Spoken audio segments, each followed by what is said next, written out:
sides actually look very strong. I do favor the side of Team Bosskurr in terms of like team fighting style, early game pressures and stuff like that. But if this game's going to be scaling in towards, you know, late game, I'm looking at Envy right now. They really have a very scary lineup. And the thing is this, right? And I'm pretty sure Team Bosskurr will tend to understand that. Or even not just Team Bosskurr, like even Team Notorious villains, they're also going to realize as well, we need to survive, we need to farm as much as possible because all of our heroes is literally heavily item dependent. We need to be strong enough to actually go toe-to-toe with them as well, because let's be honest, the minute Team Bosskurr get actually hit that level 4 force, they're going to be insanely aggressive and try to look for a lot of those team fights. But we, Aaron, and finally we're going to be jumping into this last game here to see potentially who's going to be taking up this 2-1 here. Will it be Team Bosskurr or Team Notorious Villains? Ladies and gentlemen, let's quickly find out as we quickly jump into the land of the dawn here to see where blood and sweat has been shed here. Yes, indeed. And of course, now one last look for this evening here, as this will be the grounds for champions being forged on the land of dawn. Now, Envy moving in alongside with Hua. It's going to be Scarlet out ahead. Of course, I love the changes towards some of these brush, as we are looking at the S brush. Back then it used to be L shape, so just a little bit of a pixel update, definitely giving quality of life. Yeah, now that's the scary thing about SYNO, right? He has this ability which is called Bloodbear. It's really great harassing skill, really great at wave clearing the minions as well. It's gonna be really annoying to deal with for the side here of Team Notorious Villains because they are going against the SYNO here. All he pretty much has to do is just stand at the back there, just calmly spam the Bloodbear as much as possible. Then that's literally gonna be quite really huge news for them. KOLIA.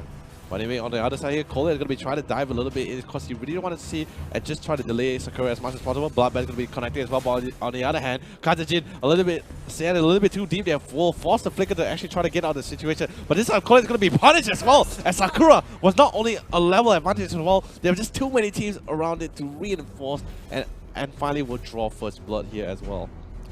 KAIZERJIN slowly getting in towards the top side here, hoping to actually cut the waves and meeting XIAN in between. He doesn't really have Furaga armor, so they might actually go in for the dive.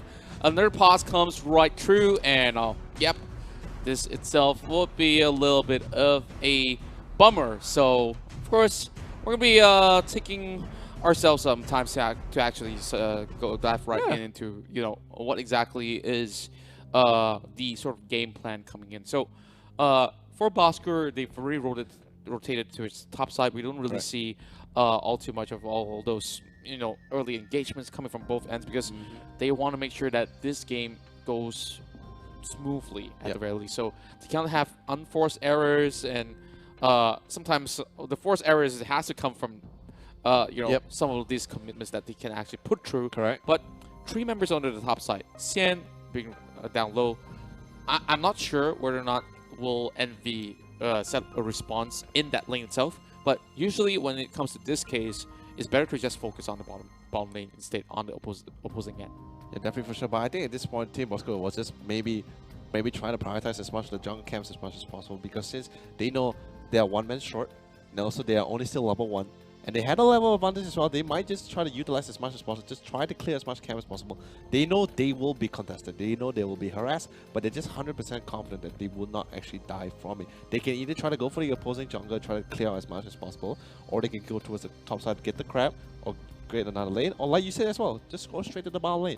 Nothing can go wrong at this point. They have not really say a sudden, it's more like a small opening of choice of what they can actually go for here. It's just a matter of what they're going to do with it, that kind of thing. Yeah, exactly. And of course, we do apologize once again as we're having a little bit of discrepancy in terms of, you know, the gaming flow. But of course, we want to make sure that everything's pretty much well in check. So, of course, if you guys haven't already checked out YouTube, there's going to be so much in store for all of you guys who are looking forward for, you know, fast internet as well as really great deals out there. If you actually sign up for YouTube today, you will get free 5 GB worth of data. And to top that off, if you guys feel, you know, 5 GB is not enough, you can top up some more, 20 ringgit for 20 GB. Man, that is just insanely amazing promotion as well. Like, really thank you so much, Yudu. And also, not just that, it was also this event is also currently sponsored by Yudu and also presented by Mutu. Really thank you guys. Really great. Like, seriously, viewers, just give huge shout out to Yudu and Mutu. Just not only giving such for not just that Yudu and Mutu is giving such amazing deals, but also just allowing all these amazing teams to go head to head with each other to showcase their skills. But most importantly, guys, I know this is the last game. I know also once again we had to say terribly sorry for this sudden another sudden pause and delay, but definitely don't go with too long. We're definitely gonna be crowning on who's gonna be the champion between this matchup between Team Notorious Villains and Team Bosskurr. But also stick around because we have still one nice amazing gift for you guys, which you guys can actually try to collect for yourself. We're not gonna tell you. We're not gonna tell you about it. You gotta find out yourself. Stick around as long as possible. Yes, indeed. Of course, we are definitely looking for a victory here as well. I mean, everyone's looking for a victory here. Both teams definitely really want to win, but it's all about how do you achieve that victory? How are champions forged? Do you have that mindset? Do you have, even despite all these sort of challenges that is unforeseen circumstances, how are they supposed to actually keep a calm head and, of course, focus on towards what they can do right now? Because tournament life is definitely at stake here, and this is the very first of the MPL Invitational 4 Nations Cup. So you really want to make your mark in the very first run itself, then just crash and burn, just in a blink of an eye, right? So if we were looking into it, some of all the other teams that will be participating from each one of these respective groups, let's talk about this for a little bit because we got ample time until we get ourselves back into the game. Back in the game. Hopefully it's soon. But now I'm looking at Group A, Group B, Group C, and of course, well, we touched a little bit on Group C, and I genuinely feel this is the group of death because I agree with you too. Siren Clan definitely is. They look like there's the 7th place back in their own regular season back in MYSG, but ever since then they have empowered their squad so much. If you really want to know who's inside of Siren Clan, they have Fenrir. Back in Nara, they had an undefeated run back in season 3, if I'm not mistaken, and then they do have Thomas and Beef, who used to be known as Lun from RSG. And to add on top of that, we also have Oh Dear Bambi as well as Ace joining in Siren. So ex-players of multiple different teams like, Nara Esports or even the teams like EVOS Esports SG and RSG. Now, there's so many of all these players finally forging an alliance here alongside with Azura X, who has been previously in Envy as well. So this Singaporean roster is relatively interesting, especially in this sort of sense where Azura is actually the captain, instead of like Lun as well as Oh Dear Bambi, who everyone here has ample of experience. So this is the dark horse that I have been looking forward to. But other than that, of course, let's talk about Group C because that's going to be happening tomorrow for these guys. Well, I wonder, where are we playing this for? It's $100,000 but inside of Group C, Bigtron Esports ID is, of course, the 4th seed inside of the season, followed by KFAM ID. Bottom place, Genflix Aerowolf, honestly, pretty decent team as well. So a lot more Indonesian teams will be playing tomorrow. Yeah, and also just on the added side note as well, like we heard it from previously just from one of the teams as well. They said they were trying to learn, especially EVOS Legends. Well, they said they were trying to EVOS SG. Sorry, they were trying to communicate with as many of the Indonesian teams as well, because they know when the patch came out, a lot of things happen. When new patch means new matchup, a lot of playstyle, new playstyle. They wanted to see which one was the most safest route, which one was the strongest, which one was the one that might suit their gameplay as well. And the thing is this, like they said, they didn't really have much time, so they had to really depend on that Indonesian stream. And pretty much when the minute he said Indonesian stream that or screams, literally tells me that Indonesian teams right now has been researching this hardcore ever since the patch came out, practicing all kinds of strategies they can definitely go for. And that's pretty much why you also say as well, Group C is a group definitely a group of them, not because of their history and also their previous gameplay and their achievement as well, but mainly because I'm pretty sure they did all kinds of work. They did a lot of research, a lot of hard work, making sure which comp they want to go for, what makes it work, why does it not work, why is this hero buff, why is it nerfed, that kind of thing. They really did the research back for literally from A to Z, head to toe, to make sure to literally prepare themselves for any kind of situation where if any teams or any pro teams go head to head with each other, they wouldn't be too shocked or too worried about it. And I think it's really cool coming for them as well, because they're not really like underestimating any of these teams. They're really respecting each other, doing all the research, not just on the patches, but also on every of this team here. And Siren Clan definitely not too far behind, even though he's the only Malaysian Singapore roster here among the 3 Indonesian teams. I still believe Siren Clan is definitely going to be able to pull through against all this magnificent team that's going to be going on, which is going to be happening tomorrow. Yeah, of course. We also want to see how the synergy is going to be like from all these sort of veterans. Technically, of course, a mixed bag of old players, new players, as well as you know, star players out there. So Siren Clan is definitely going to be very, very much a good team to be introduced to so many of all these players out there. But you know, Bigatron Esports ID seems to be the very heavy favorites here as compared to, you know, everyone inside Group A, arguably on esports. No doubt, no doubt. They are definitely on fire. Aura Fire itself is one of my heavy favorites alongside with EVOS SG, because these names so far has been pretty much outstanding. Woo! We're finally back. We are finally back here in the game. Really great to be back as well. And also, just like I said as well, you see, they immediately tried to capitalize. They knew they had the advantage in levels. They tried to capitalize as many jungle camp as possible. And just look at Xbox right now. Just look where SYN is going right now. There's no camps waiting to farm. He knows his lane is a little bit risky for him to go for. He tried to go for the jungle, but there's nowhere to be found. There's no creep. There's no lane where he can actually try to farm and try to get any opportunity. Fall back and try to see whether he can get some farm towards his mid lane. But when that happens, that literally allows the majority of the team, Bosskurr, to actually slowly rotate toward that bottom side. SYN will be forced to fall into it literally, but sadly the bat will be literally max range, will secure the deal for him, and SYN will be the one going down. Of course, the bats is strike him by the edge of the hitbox itself, and now with the XIAN going towards the bottom side, they don't seem to have enough time to actually go in for that push. So, already 2 kills in the back for Team Bosskurr.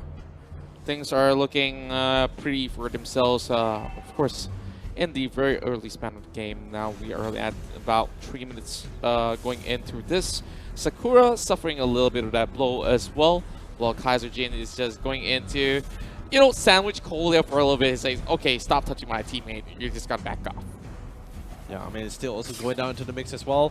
Bless you, by the way. Beautiful divine punishment coming from the side of ZARAKI. But that's going to be forcing Hua to use his flicker to get out of that kind of sticky situation. But I can't say the same for Earl, as he will get gunned down by Leia. But same goes for KAIZERJIN. He's trying to escape as much as possible. But Prince will just not allow it. But here Uranus, though, he was always still going to be alive. Will be forced to go back, and suddenly Prince will be trying to go down here. KAIZERJIN still alive, even in that kind of situation. I cannot find, dude, I cannot find an even more demeaning kind of situation than that. Like, you've been hunting this guy from literally from the mid lane all the way to the top side, and he still comes back to in front of you to try. That's a home run right there going in for KAIZERJIN. I mean, yeah, dude. Great attempt, but of course, he can definitely try again. You never, lesson of the day, never chase Uranus. Yeah, never. Never chase Uranus. But beautiful zoning out by Scott here. Allow them to go with the Tyrant Revenge as well. Going to be catching 2 people, stunning them to across the wall. And Leia just going to town, really showing that marksman dominance. And SYN definitely not too far behind in the grave, as Leia is going to be able to secure their double kill and also forming up their 2nd tower in this game. Of course, it's going to be opening a lot more territories for them to just invade inside the jungle. There's going to be very little objectives for them to secure right now. Of course, they are looking to actually punish Prince, knowing for the fact that he did pull off a flicker on this one run. So, already expecting a little bit of that sort of push coming in. KAIZERJIN now 1 versus 3. Maybe a little bit too much, but he's still trying to actually run off Last Insanity, but it will not hit as he dodges that bullet right there. Hua's going to be checking on towards the side of SAKURAAA. Yep. But NV, they're just going to be loitering around, and Team Bosskurr has already got quite an advantage in terms of goal. Yeah, definitely for sure. And that's literally There's literally a 5k goal lead as well, followed by 7 kills to top it off.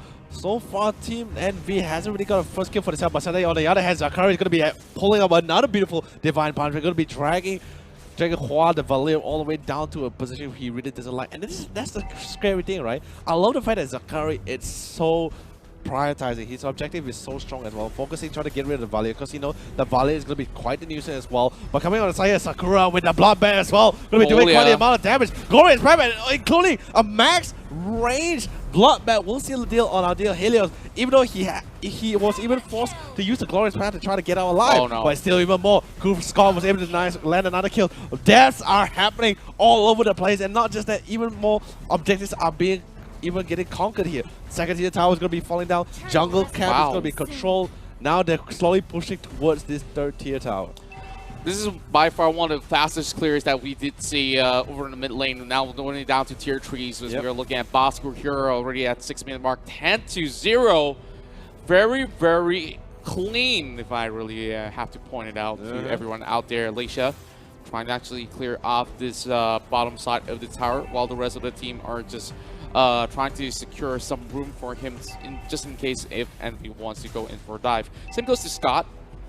They definitely will be able to actually have a turtle up available on the top side of river. Yeah, and also still playing with the time here. I love ZARAKI. He has his ult. Yeah, ZARAKI currently has his ultimate now. He's definitely really confident. I love the fact that he's really confident to try to see, not only to give information to the team, but see whether he can try to get any engagement. Scott trying to zone him out as much as possible because he's the Kufra. He knows he has quite the amount of damage. But SAKURAAA on the other hand doing so much damage. SYNO pushes in. No chance about coming to ultimate as well. Glorious Path as well. But sadly the turtle on the outside. While this is happening, we see Leia trying to get a kill for himself on the turtle. Even get a double kill as well. 3 members going to be falling on the side here of Team Envy, and they're trying to look for even more. Bosskurr now just looking in a fury form. They are furious about, you know, losing out in that game that was supposed to be theirs, and now they're trying to actually claim it away. Hua did flicker off in the right time, as both Scott as well as Hua will be walking out alive with only a tick of health left. But ZARAKI is going to be pushing over the mid lane here. 7 minutes on the clock. They are trying to clear everything they can. Oh, XIAN putting himself at risk, bringing out that last insanity. No more QIANN armor for him. Yeah, but the thing is, just now they have so much control over the map that they have a huge amount of levelings as well. And look at Leia, 7-0, 7-0 in the game. Pretty much you can see Scott, he's a frontliner, the initiator, and he hasn't died yet. 2-0, followed by SAKURAAA with 2-0. I mean, that's pretty much like a shirt coming from the Cecilia. None of the members here has died at all with so many clashes against NV. Right now, the thing is, the worst part about it is that because it's still such an early part of the game here, slowly transitioning towards the mid game, they just don't have enough farm. It's a little bit different from the other game as well, because the game was slowly being dragged on. But now, Team Bosskurr, it seems like they really just want to try to end this as soon as possible before they get even an opportunity to come back or even try to build up any items later on. Seems like the chart is showing us a downwards trajectory over leaning towards the red side, which definitely means that Team Bosskurr so far very much self-explanatory. 10k difference has been set ever since the previous minute, actually. So we've got 7 towers. Meanwhile, Notorious Villains, yes, they did secure the bottom side, but Team Bosskurr was just 3 steps ahead of it. Yeah, still, they slowly. Turtle's gonna be resurrecting soon. But the thing is, just right now is, even though the turtle is out as well, Leia itself, LEIXIA itself, he doesn't really need assist as well, because he has the amount of damage, he has the amount of levels as well. He can literally solo that turtle with no issue. The only problem right now is that they're just trying to split push all the lanes, trying to push in. By the time Leia comes in, then it's totally fine. But wait, what is going on? Oh, seems like all the players from the side of Team Bosskurr is actually not moving that much. I think they do have a little bit more latency issue once again. Meanwhile, over the mid side, we can see a little bit of a merry-go-round by the tower if we really want to, you know. I do think that they do have some sort of lag going on, but they're still going to be bearing with it for a little bit more. But now, of course, with most of all these members knowing the fact that there is an attempt over on towards the Lord, they're still going to go for it. So there we go. Okay, fine. Lord's going to be slain as well. XIAN is slowly trying to back off. He knows the imminent push that's going to be coming in for the side here of Team Bosskurr. But whether they're ever going to be holding, it's going to be a totally different story here. The highest level is still going to be their own Link player as well. That's going to be EARLS with level 11. Yes, merry-go-round the tower. slowly celebrating the end of this 2v1. I love the fact that they also like just really chill about it. They know the end. They know imminent push, the imminent end is coming in, but they're still very relaxed about it. Most importantly about these guys, when you're playing inside the esports tournament, I know it can be quite stressed, can be quite intense when it comes down to the line, but always important to always have fun while you're doing it. Yeah, pretty much true. But I do think that Notorious Villains, if they really want to put full effort into defending this, there is some slight possibilities, but over on the mid side as well as bot side, we are seeing this one erupt with Sam being the first one on the chopping block with EARLS just trying to actually hold on, but there's going to be the Lord already knocking on the doors. This is just a 5-man collapse, and they instantly want to take this win. Team Bosskurr finally ends the day strong with 2-1. Exceptionally